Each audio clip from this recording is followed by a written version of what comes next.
Have you ever looked up at a giant skyscraper and just wondered, how on earth does that thing survive an earthquake?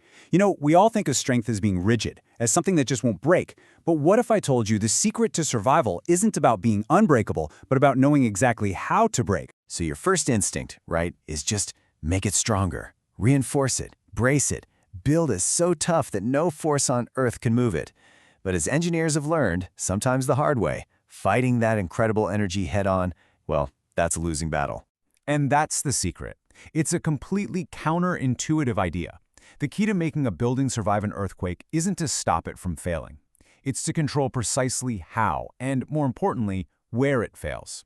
This is a total shift in thinking, and it's one that saves countless lives. Okay, so to really get this, we've got to start by busting a really common and really dangerous idea, what I like to call the unbreakable myth. This is the belief that a perfectly stiff, rigid building is always the safest one. Think about it. An earthquake pumps a colossal amount of energy into a building. You can't just make that energy disappear. It has to go somewhere.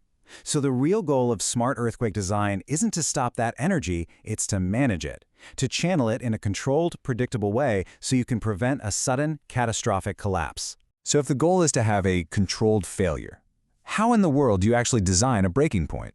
Well, engineers have a very specific and very clever tool for the job. It's called a plastic hinge. Now, I know that sounds a little technical, but think of it like a structural fuse.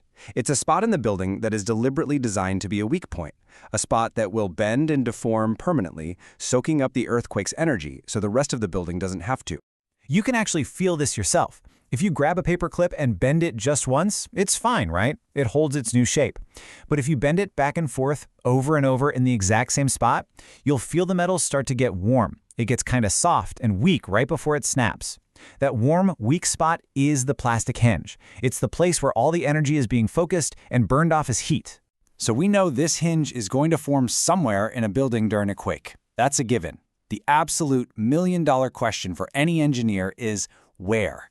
Because if that weak point forms in the wrong place, the results are, well, they're catastrophic. If you don't plan for it, all that violent earthquake energy naturally gets concentrated at the base of the ground floor columns. We're talking about the ankles of the building. Why there? Well, the foundation is locked into the ground, super rigid, so all that bending force gets hammered into one critical spot. And if the hinge forms there, you're damaging the very heart of the structure. That can lead to a total pancake collapse. But what if you could tell that energy exactly where to go? This is where the engineering gets truly ingenious. It's all about creating a sacrificial solution. Right. So instead of letting nature put a weak point in the absolute worst spot, engineers get proactive. They essentially dislocate the hinge. They design a different weak point in a much safer location, moving it away from the building's critical support system. And the difference is just night and day. In that dangerous default design, the hinge forms in the column, the core support fails, the building collapses. But in a smart design, you move that hinge into one of the connecting beams. Yeah, the beam gets damaged, but that's the whole point. It's a sacrifice that's made to protect the absolutely vital columns. This whole strategy is captured in a foundational philosophy of seismic engineering, and it's beautifully simple. It's called strong column, weak beam. So what does that mean? It means you over-engineer the columns to be incredibly strong, but the beams that connect them, you intentionally design them to be the point of failure. These beams basically become sacrificial lamps. They're meant to bend, to deform, to absorb all that violent energy. And by doing so, they save the columns and keep the whole building from coming down. And look, this isn't just some abstract theory from a textbook. The real-world stakes are incredibly high, which really turns this from a science into an art of control. Let's go back to the year 1995. This was a critical moment that showed the entire world what happens when these principles are ignored. The Great Hanshin earthquake that struck Kobe, Japan, was a terrible tragedy, but it was also a stark, real-world lesson. Many of the older buildings that collapsed failed in exactly that dangerous way we've been talking about. The columns failed right at their base.